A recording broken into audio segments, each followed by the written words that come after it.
is World Refugee Day, and there is nothing to celebrate. The world is seeing millions of people forcibly displaced from their homes.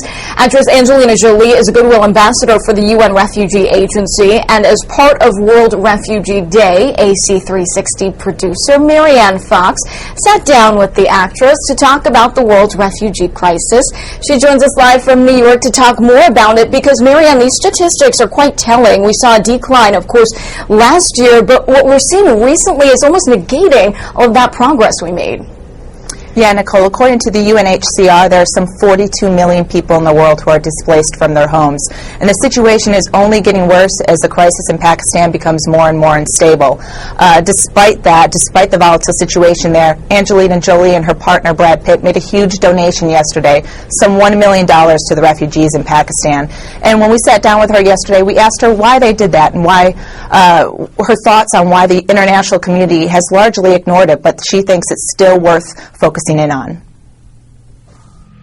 Now, I'm not a political person, but I think it doesn't take much to understand that this is the front line of a fighting against extremists where all that we hold dear and all that we value is really on the line. This fight is a very personal fight for all of us, with it.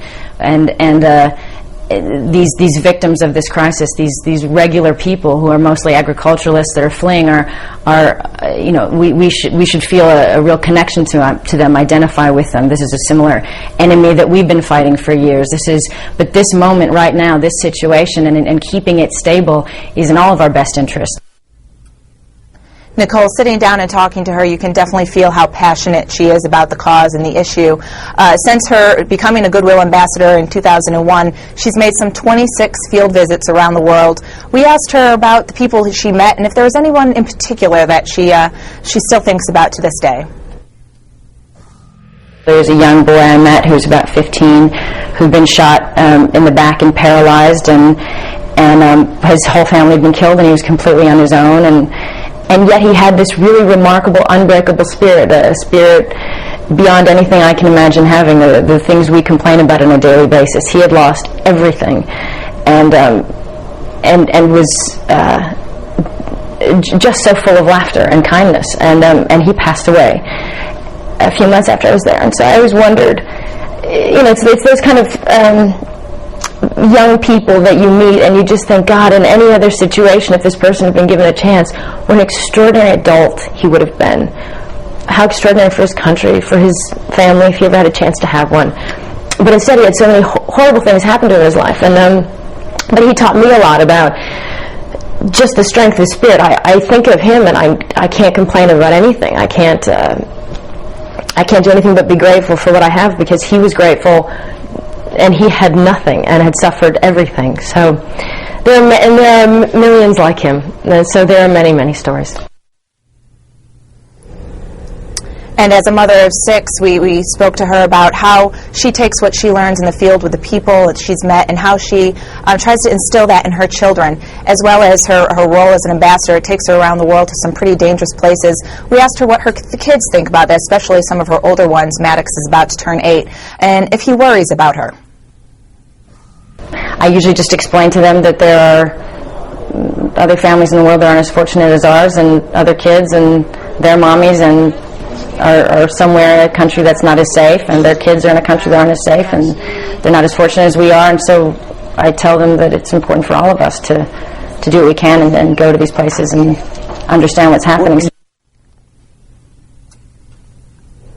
And I know Marianne, she is often reluctant to talk about her family, but we do know her kids, many of them by name, like Maddox. I'm curious, did she open up about Brad Pitt? Did she open up more about her family, or was she really just focused on World Refugee Day?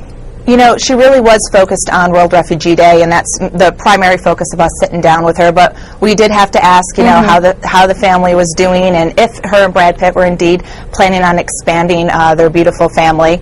And she did give in and answer a little bit. She said, you know, they love kids. They certainly want a big family, so never say no. Never say no. The Brangelina clan continues to grow, amazingly enough.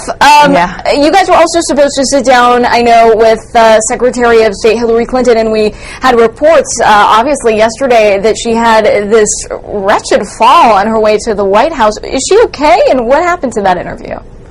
She is okay. She underwent surgery this morning, and supposedly she fixed her elbow and everything is fine. However, it was kind of a crazy day yesterday. I got a phone call about 1 in the morning, stating that she had fallen and would not be able to make the interview first thing in the morning. So we went on as planned, woke up, and we were in D.C. and we were going to get things all set for Anderson to sit down with Angelina. And then Anderson was on the 6:30 a.m. shuttle on his way down, and his plane was actually hit by lightning. Wait, what?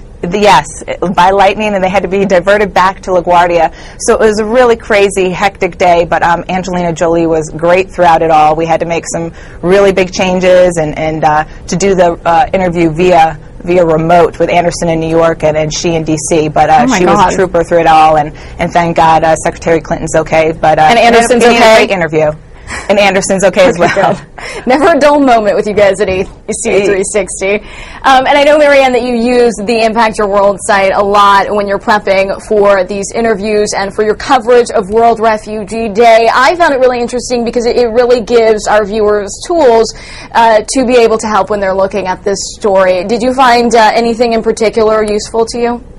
Yeah, Impact Your World is a great website. If you're interested in getting involved and seeing how you can make a difference in the refugee crisis, check it out. You can go to UNHCR link there that directly impacts that, as well as there's some great foundations on there, like one of a refugee, Rose Mapendo, who started her own foundation to help refugees like herself, who then moved to the States and has brought her family here and made a life here. So go to Impact Your World and see how you can make a difference. Marianne Fox, it was great to see you. Thanks so much for checking in.